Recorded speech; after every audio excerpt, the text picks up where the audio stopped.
Il était une fois un grand maître zen, dont le nom était Rinzé. Il avait l'habitude de rencontrer des gens chez lui.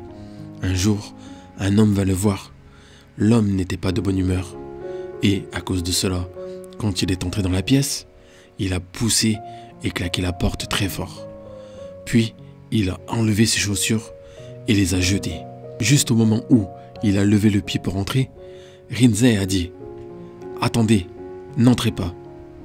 L'homme a demandé « Pourquoi ?» Rinzé répondit « Allez d'abord demander pardon à la porte et à vos chaussures ». L'homme dit « De quoi parlez-vous ? J'ai entendu dire que ces personnes zen sont folles, mais je n'y croyais pas. Mais maintenant, cela semble vrai. De quelle absurdité parlez-vous ? Pourquoi devrais-je demander pardon à la porte et aux chaussures ? Cela semble si embarrassant. » Rinzé répondit « Si tu peux être en colère contre des chaussures, alors pourquoi ne pas demander le pardon ? Quand tu étais en colère, tu n'as jamais pensé que c'était si stupide d'être en colère contre des chaussures. Si tu peux t'identifier à la colère, pourquoi pas à l'amour ? Quand tu as claqué la porte avec une telle colère, tu as créé une relation avec la porte. Tu t'es mal comporté, immoralement. Cette porte ne t'a rien fait de mal. Si tu peux claquer la porte avec colère, alors pourquoi ne peux-tu pas demander le pardon à la porte ? Une relation est une relation. La colère est aussi une relation.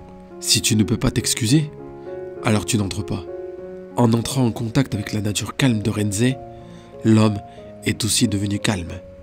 Et il a compris la logique de tout ça. Il a compris que si on peut être en colère, alors pourquoi ne pas être aimant ? L'homme est allé toucher la porte. Les larmes ont commencé à couler de ses yeux. Il n'a pas pu retenir ses larmes.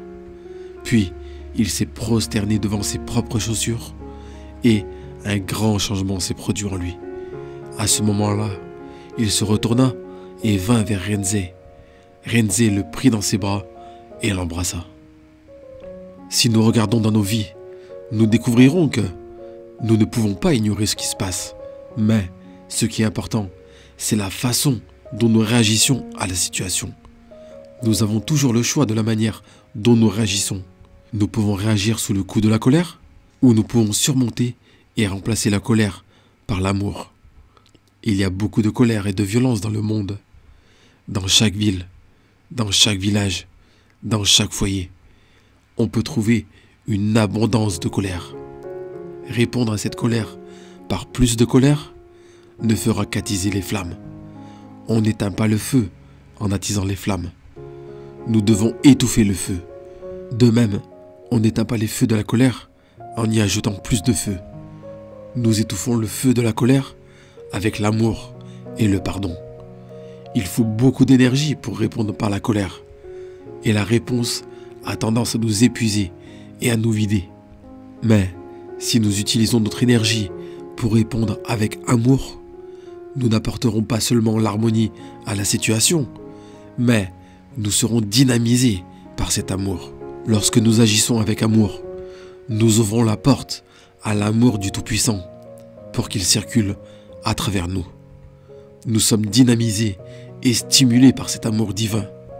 Par conséquent, la prochaine fois que vous vous trouvez dans une situation dans laquelle la colère prend place, essayez de répondre par l'amour au lieu de la colère. Et vous constaterez que répondre avec l'amour aura un grand effet à la fois sur la situation et sur votre propre bien-être. Apportons l'harmonie et la paix dans le monde. Surmontons la violence par l'amour. Et en faisant cela, nous découvrirons qu'il ne faudra pas longtemps avant que notre environnement, notre communauté et notre société deviennent un paradis de paix dans ce monde. Merci d'avoir regardé cette vidéo jusqu'au bout. Partagez-la autour de vous pour aider vos proches et diffuser toujours plus d'amour et de paix. Prenez soin de vous.